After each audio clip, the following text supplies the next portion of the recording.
Woke is dead, and while I'm famously not a fan of self-promotion or of saying I told you so, I did write a best-selling book explaining why. This week, another case in point. The Roast of Kevin Hart aired on Netflix on Sunday and has been debated breathlessly ever since. There was something to offend everybody. Racism, sexism, ableism, classism, sizeism, anti-Semitism. A bit like one of our debates, if you watch from the standpoint. Okay. Sorry, I just had to check to make sure the pause was working. The last one was on X, and you can't do the hotkeys. Ben Shapiro. It was, by some margin, more shocking than the kind of content which used to result in literal walkouts by woke left Netflix employees.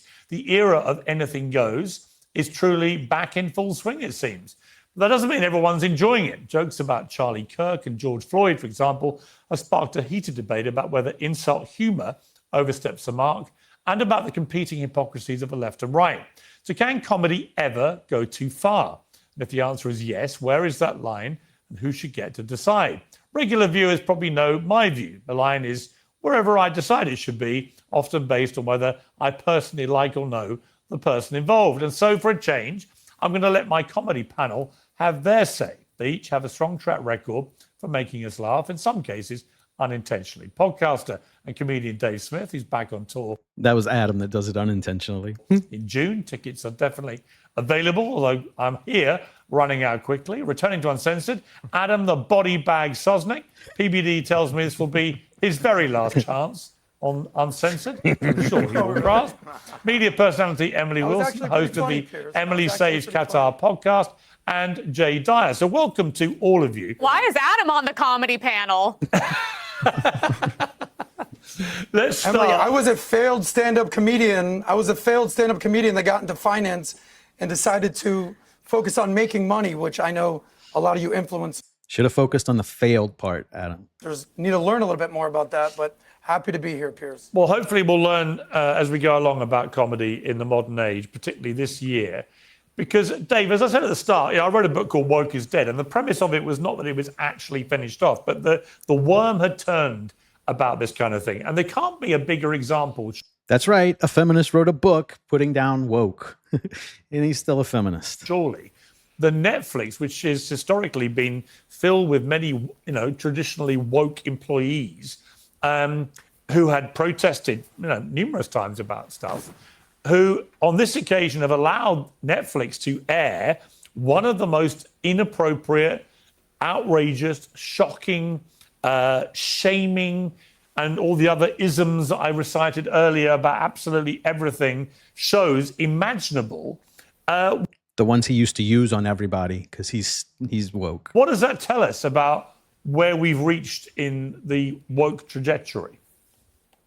Yeah, I mean, it's been, it's very interesting for me because as you know, Piers, I'm kind of like a hybrid or what, like I'm kind of in both the political and the I'm a touring stand-up comedian. But when I come on your show, I'm not really coming on as a comedian. I'm also obsessed with politics and I like talking about this stuff. I've watched this. I watched the whole rise of wokeism, its effect on comedy, and the fall of it. And essentially what happened was just that the market spoke. Guys like the best example I thought ever was when Shane Gillis got invited back to host, and he's done it a couple times now, Saturday Night Live. Yeah. I mean, literally, the guy got fired as a cast member and then got brought in to host the whole show. And you know why? Because he was selling out stadiums all over the country. Yeah. And like at a certain point, the Netflix true. and Saturday Night Live, they look at it and they go, well, we need the people. I mean, that's our business model. And and we could get like a whole book could be written on this, but by the very fundamental nature of what wokeism is, it cannot be funny. It's impossible to be woke. I totally agree. And so, in the comedy world, when wokeism came in, everything became a lecture. Everything became about like making this point. And that's just the enemy of funny. And so you watched it. Comedy Central was like, dude, when I started comedy, so I've been doing stand-up for 20 years. When I started, Comedy Central, the comedy network in America, had The Chappelle Show, South Park, Tough Crowd with Colin Quinn, The Daily Show and The Colbert Report. It was like some of the greatest comedy shows that have ever been made. And in the era of wokeism, they just produced like nothing. And so essentially, yeah, I think you're right, Piers. Wokeism still exists. The tides have turned, and it's now a super majority issue to oppose it because it's stupid, and it always has been. That was the biggest backfire the leftists ever did, too. They just let all their woke horse shit they were trying to propagandize us all with, they let it leak into their writing, and then they became unfunny, and now nobody watches them, so nobody gets the programming. What I thought watching the Netflix special was that I used to watch a lot of those roasts. You know, I remember them, and they were always completely outrageous, and they always involved incredibly shocking and outrageous jokes and deeply offensive. That was the whole point of being roasted. The roastee would be absolutely torn to pieces in the most shocking, personal, and offensive manner imaginable. And I remember there was a famous northern comic in the UK called Bernard Manning, who was deemed too outrageous after the 80s to appear on television. But he used to sell out all his shows. And I went to see him in a working men's club, and he was completely hilarious, but shocking and outrageous, and would have fitted in very nicely to the roast kind of format. But when I interviewed him, I said to him, you know, he told jokes about everything, right? And they were all offensive and would have got him cancelled left, right, and centre if he'd done it in the last few years. But what he said was, I took a view, he said, early on in my comedy career, that I wasn't going to make an exception for anybody. Because the moment you make an exception, the moment you give one section of society a comedic pass from being offended by a joke, you never stop. In other words, once you say, right, I'm not going to tell jokes about, you know, Jewish people or black people or whatever it may be, once you eliminate one section of community from your target range, he said, actually, you're being very exclusive, right? You're basically saying there's one rule for them and another rule for everybody else. And it kind of sounds like a foreign policy with Israel. It made sense to me then. This was back in the early 90s I did this interview. But I thought of him when I watched the Netflix thing. Because, Adam, when I watched it, I was like, in a way, although some of the jokes I felt crossed a line, and I've said in the motto, I'm a bit hypocritical, honestly, about my humour. And it really depends who they're doing it to and how they're doing it. And I think I have to admit that and say I have a bit of an inconsistency on this. But it was refreshing that it seemed like all the restrictions had come off. It was no holds barred. Kevin Hart found the whole thing hilarious. Everyone who was the subject of a shocking joke laughed, whether it was Chelsea Handler or Lizzo or The Rock or whoever it was. I mean, Tony Hinchcliffe did 7 minutes of, it was literally jaw-dropping. It was so offensive. But everyone was laughing. And then it comes to the crunch point, which is what I want to ask you, Adam, which is a joke that Pete Davidson told. And it was this. Let's watch. Tony reminds me of Charlie Kirk in that he's definitely been on camera letting a guy unload in his throat. So there will be a lot of people who will have found that crossed a line, that it was too offensive, that it's too soon after Charlie's murder. There is no too offensive in a fucking roast. A roast is the most offensive. If he didn't go there, we wouldn't think he was good. And you got to think of his wife, his widow, his family. If he put that up on X, I understand that'd be different. If he was like, if it was meant trying to criticize, made Charlie the butt of the joke, I would understand. But he wasn't making Charlie the butt of that joke. Kids, people around him who would have probably found that horrendous. When you heard that joke from Peter, which got a mixed response, but when you heard that, did you feel that crossed a line? Well, listen, Piers, I did stand-up comedy in my 20s, and I decided to focus on making money, and that's how I met PBD in the finance world, and we started the podcast together in 2020. But I know funny. What happened with me personally, and I'll get to Charlie Kirk, because I knew Charlie How would we know that? Kirk very well, is I said, rather than being a stand-up comedian and sleeping on friends' couches, let me make some money. 10 years later, I made a bunch of money. I owned a stand-up. So you were a businessman and a terrible comedian, right? So what makes you think you know funny? Comedy club. And I hired comedians. In fact, the biggest star on SNL, I found him when he was 19, Marcelo Hernandez, who has the #1 show on Netflix right now.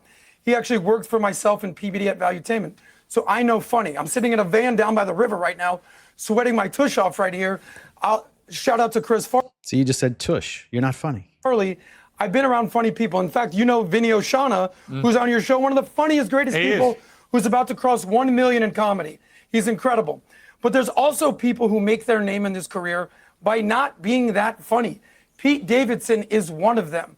Jimmy Kimmel is one of them. I'm not going to go there and say Dave Smith is one of them. That's not what I'm going to do.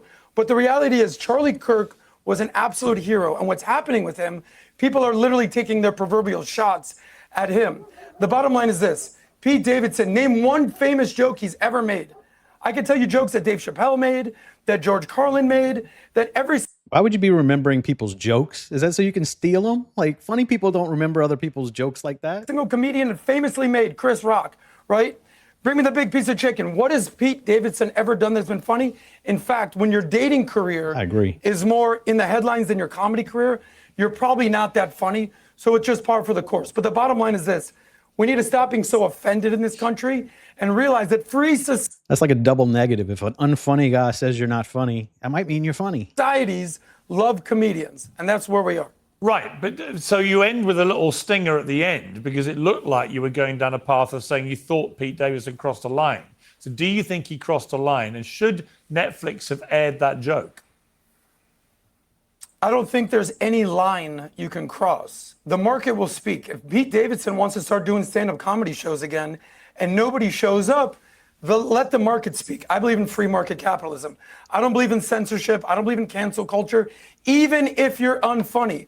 If we were canceling unfunny people, there's a lot of comedians that would have been canceled years ago, Pete Davidson being one of them. So there's no line to cross. Okay. And Dave, I didn't get a chance to specifically ask you about this. So just very quickly, what did you think of that joke?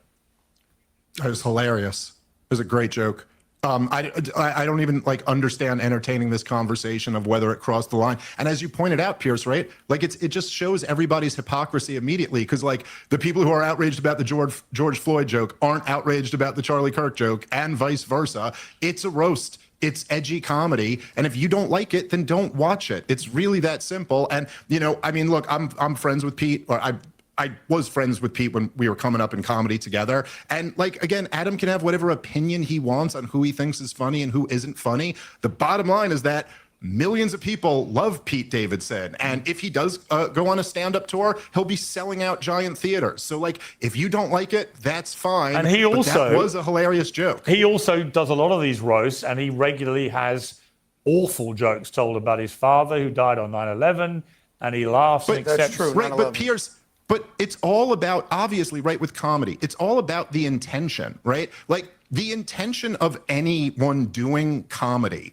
is to try to get everyone in the room to crack up laughing. Right. That's the goal. Pete does it. The goal when Pete tells that joke isn't like to get people to walk out. It's to kill to make it as edgy as possible and still hit you with a big punchline. And that's it. That's the way comedy works. It's a discussion between the comic and the audience. Well, I'll say that joke was that the reason that we're having this discussion right now is because the joke was actually, in my opinion, Dave, you're entitled to yours, not funny. It was completely offensive.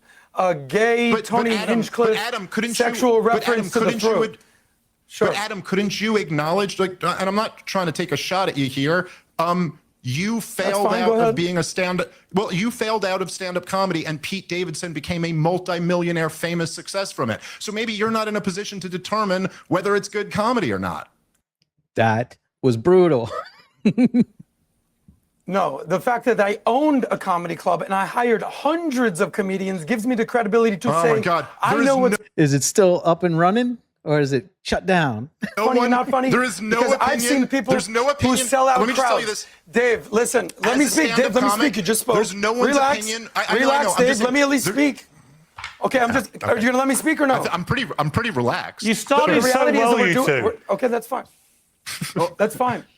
The reality is this. The reason we're doing this show right now, because it really wasn't that funny. What's the funniest joke Pete Davidson has ever said other than that joke? Dave Smith, comedian. I know a ton of Pete exactly. Davidson He's jokes, never dude. told a funny joke. All right, let me bring in What? Emily. Emily Wilson. Adam, Emily, really welcome back like to one of the dumbest people who talks for a living. Let me bring Emily back in. Welcome you back to the show. Emily, what did you think of that joke? Because the George Floyd joke, which Dave referenced, was This was Tony Hinchcliffe, who said, the black community is so proud of you, to Kevin Hart. Right now, George Floyd is looking up at us all, laughing so hard he can't breathe. And again, there were gasps, and then some people were laughing, some were clapping. Did you find that joke funny?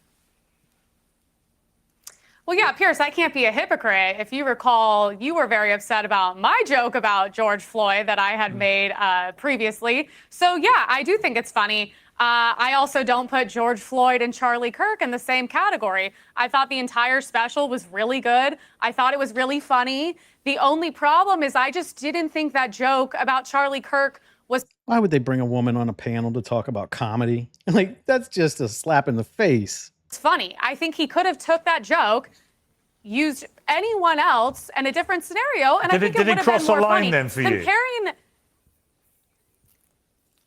a line that is supposed to be crossed, it's comedy. Do I think it's inappropriate? Yeah. Do I think it was uncalled for? Yeah. Do I think he could have done at his funeral? Yeah, it would be inappropriate, but at a comedy roast, it's kind of at home. a better job? I don't think he's funny, and I don't think the joke was funny. You're comparing a guy who has children that are going to grow up and see these things, whose throat got shot out, traumatizing millions of people around the world, to like, I'm sorry, what's the politically correct statement, blowing loads in the guy's throat? Those two things have nothing in common. It makes no sense, and I don't think it's funny. Should I want to point out. Okay, but should Netflix? She's just here to have a little bitch session, huh?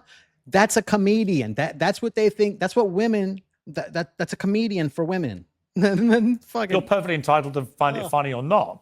And as Dave said, there were lots of people that were cracking up, and there'll be other people who were outraged. But a lot of people felt Netflix shouldn't have aired the Charlie Kirk joke or the George Floyd one. Netflix should 100% air it. Okay. The irony of Netflix is how woke and sensitive they are. So for them to ironically choose to air the one thing that targeted the most loved conservative is such bullshit. I'm sorry. That's the hypocrisy of it all. I mean, obviously you have Ted Sarandos, who is a huge liberal, but I'm like, these are the same groups of people that were supportive of canceling Kevin Hart, that were also supportive of canceling Tony Hinchcliffe, but when it's aimed at a conservative, all of a sudden the rules go out the window. I mean, it is interesting. I do remember Tony Hinchcliffe when he gave that speech at the... His penalty is he has to listen to monsters like this in his ear all the time now. So he's getting his payback. Rally for Trump just before the election. Outrage over some of the jokes he made then and calls for him to be cancelled and so on. And they would be by a lot of people who would consider themselves woke left, who have been oddly a little bit quiet about what Netflix have done here. Let me bring in Jay Dyer. Welcome to Uncensored. Jay, what did you feel about not just the Charlie Kirk joke, but also the George Floyd one, those two in particular? Well, my first inclination was to feel that it was inappropriate. However, I remember the last time I was doing a stand-up event in LA, I made the joke that we know what happened to the magic bullet in the case of JFK because it went into the throat of RFK. So I feel like that joke, which went silent to the entire audience. Thank you. That was silent for the whole. The audience didn't think it was funny, but then I realized inappropriateness is actually the part that makes comedy funny. So while it may be inappropriate, it doesn't mean that it shouldn't be aired. And I'll have you know, Piers, the last time I was on, we were disagreeing about a certain word that starts with the letter N. And I'll have you know, the black community has given me 23 N-word passes, and I have chosen, out of respect for you, to not use them on your show. Well, that would be entirely a matter for you. Go for it. Go for it. Yeah. People can behave how they want on the show. Didn't the market, hold on. So in the case of what you said about the PBD guy, didn't the market speak in the case of Pete Davidson? You said, let the market speak. Didn't it speak? Well, actually, to be honest, Jay Dyer raises... He's on a roast that's being aired on Netflix to millions of people. So apparently they think he's funny, and just Adam doesn't. An interesting point. Dave says, let me bring you back in here. If he decided to tell a joke right now, Jay Dyer, including the M word repeatedly, would you feel that crosses a line?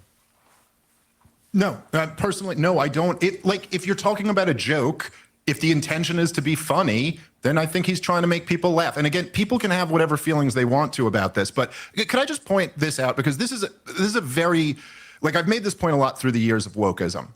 But Piers, imagine, let's say, because like I grew up in Brooklyn in the 80s and 90s, and like I've been in a few project buildings in my day, and I don't know if anyone's ever like hung with black people in the hood, but you wouldn't really characterize them as being sensitive. You know, like that's not really the way. It's always like white. Dave straight from the hood right here. Liberals. Okay.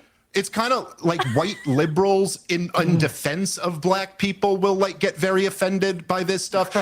Just for example, let's say I had a really offensive joke, okay? Like a really edgy joke. And I were to go tell it on a job site, and I were to go tell it on a job site, and then I were to go tell it at an Ivy League university. Where do you think I would draw more outrage? We all know it's at the Ivy League university. See, the thing is that people who have been through some fucked up shit tend to laugh at some fucked up jokes. And people who haven't been through that are like, what are you doing? I'm offended on behalf of these people. A lot of comedy is like a coping mechanism with the tragedy of life. And this is the way we do it. We try to laugh at that. My grandfather was a Jew who escaped Nazi Germany, and he loved Holocaust jokes. Like, life is complicated, man. And it's just, I don't. Those are the best jokes, Dave. You're the best. Now you see how he's acting. He said he didn't want to censor nobody, but as soon as Dave starts talking about the Holocaust joke, he starts squirming a little bit. He doesn't like that. Best at that. Okay, Adam, what are you trying to do here, buddy? Like, what are you trying to do? I'm just saying those are good jokes. You're good at the Holocaust jokes. Anyway, okay, Adam. Okay. I'm giving you a compliment from last time. Okay. So anyway, great. We're bringing up previous debates. Let's stay on this, Dave. He works in media, and every time anyone talks, he talks over them. He is the worst. I don't know why they keep bringing him on these shows. He doesn't even understand that when other people are talking and you talk over them, it just sounds like confusion. Yeah, I thought that's the rule. We're allowed to bring up previous debates where someone got destroyed. Remember? Oh, exactly. That's what you did last time. There we go. Okay, except I have one that like you I and Coleman did. Hughes, so let's go. I'm curious about. But this is what I want to know. Do you think if what happened to Charlie Kirk happened to a well-known and loved Democrat, that they would be telling any of these? Can any of y'all imagine waking up every day next to something like that? Like, that sounds like purgatory or something, or hell even. Jokes? Absolutely not. Also, if you're saying the whole point of the joke is for the audience to thank you. And the whole point of the audience is to be like, this is hilarious. I'm a little, let's just say, unwell about the fact that a little unfunny too.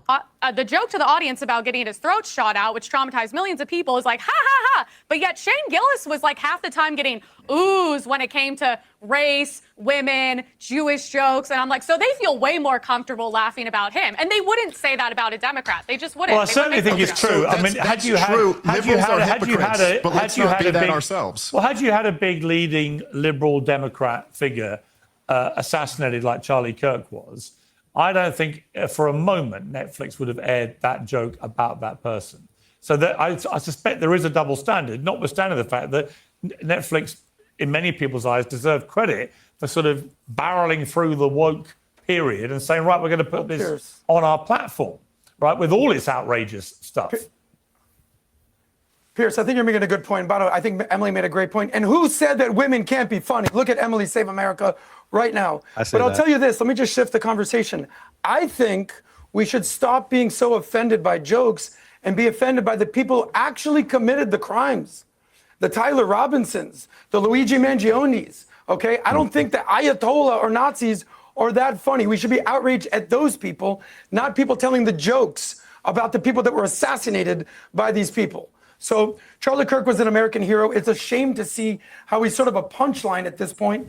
But I believe in a free society. I believe in the free exchange of ideas. And even though I'm disgusted by the joke, he could say it all day, every day, Pete Davis. Well, look, it's interesting. I mean, if you look at but he applauds anti-Semitism censorship laws. He applauds that. Let me just say what George Floyd's family said by way of response, for example.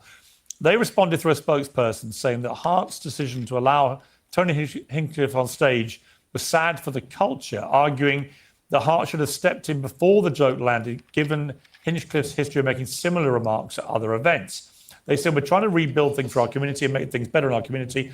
Let's try to be a little bit more positive and not sit up there doing colon inspections by white comedians. Piers, who said that quote, if you don't mind? This was the George Floyd family. Okay. Why do we care just what George Floyd family says respect to about you? anything? Yeah. Why are we worried about their family? Well, George Floyd was killed by a police officer who's now serving a very long hero, prison sentence. George He Floyd, the overdosed, innocent according to the angel who autopsy, helped he society. overdosed. Exactly. Well, the This police amazing officer was person, found George guilty Floyd. of deliberately killing him. So Yes, and he should have been pardoned by Trump. If Trump was really based, he would have pardoned him first, since that was what started all of this. Like, literally, that started the BLM riots. And that dude didn't do anything wrong. I taught the same procedures he used on him, and that does not cause anyone to die, ever, unless you're fucking already overdosing on fentanyl. that, you can have your own view about it, but his family are entitled to take a view that they have. In the same way that Charlie Well, Chauvin's family probably found that pretty funny. Kirk's. It's interesting to me, Emily. You're outraged about the Floyd family having any feelings about him, who was killed by a police officer, but you're equally outraged the other way about the Charlie Kirk joke because you feel like he should be. No, George Floyd overdosed. It was in the autopsy. The policeman did everything he was supposed to. The other policeman threw him under the bus. When you go I agree with what she's saying, but her voice is giving me a migraine. through the training and all the legal stuff, I thought we had been over this and reached like a normal statement. He was a career criminal and he was a horrible person. And I don't care what him or his family that's happy to get money has to say about it. Well, I don't think Yes, dear. police officers should go around Let me pick up kneeling on people what until Emily they said die. there. I think Emily is partially right, everything she said. I don't care about George Floyd. I think the bigger picture is this. We're comparing Charlie Kirk with George Floyd. Let's just sink that in for a second. The fact that these two names are on the same page is hilarious, and it shows how ridiculous society has become. The greatest person on the right, the conservative that led the movement to helping Trump get elected on college. Adam acts like he doesn't know that the media, which is owned by Israel, brainwashed everyone into thinking he was some kind of a prophet of God. They were making shrines to the dude. So the leftists all are brainwashed. They don't know better because your people brainwashed them. Versus a career criminal drug addict. This is the parallel. Stop it, guys. Let's go up a little bit. Okay, let me ask Jay this story. This was Kevin Hart defending the concept of a roast on social media. That, my friend, is what the fucking roast is supposed to be. It's goddamn hard-hitting, relentless jokes with no consequence. It's the concept of a roast. You go hard or you go home. Is that a cell in the background? Is he at Diddy's cell? He went to Diddy's cell. No emotion, no fucking feelings, man. It's not what a roast is about. Leave the emotions and the feelings at the front fucking door. People are coming in and they're looking for the shock factor. Fucking gay. That's the guy who was the target of most of the jokes. And like I say, when I watched it, the atmosphere in the room was very much like they're all sticking it to each other. All bets are off. There's no limit. You can say whatever you like, and everyone was having a good time. But the reaction of people who weren't in the room has been different in many cases. Should there be no line? I mean, you raised a point about the use of the M word. Nobody would do that on a high-profile television show, radio show, podcast, or anything else. You just wouldn't hear it. Right, you wouldn't Unless hear they're it black. Unless your name's Nick Fuentes. Well, you wouldn't. Unless you're black. Well, yeah, but I'm talking about white people wouldn't do that. High-profile white people wouldn't because they would believe it crossed a line. So there is a line there, isn't there? But it's a question of how far that line goes. Exactly. And we're all ignoring the elephant in the room, which is the W question. We could talk about the JQ. We got Jews here. We could talk about that. But what about the WQ, which is the Wigger question? Because that's riding the line. And as a representative of the Wigger community, in fact, many people think that I'm kind of the emperor of Wigxanthium. I think that's a great segue. If we start using the word Wigger, if we accept Wigger culture, we can then transition into the normalization of the full-on N-word, and then everyone will have an N-word pass. Then we're done. Then we really have free speech. Okay, I get the point you're making.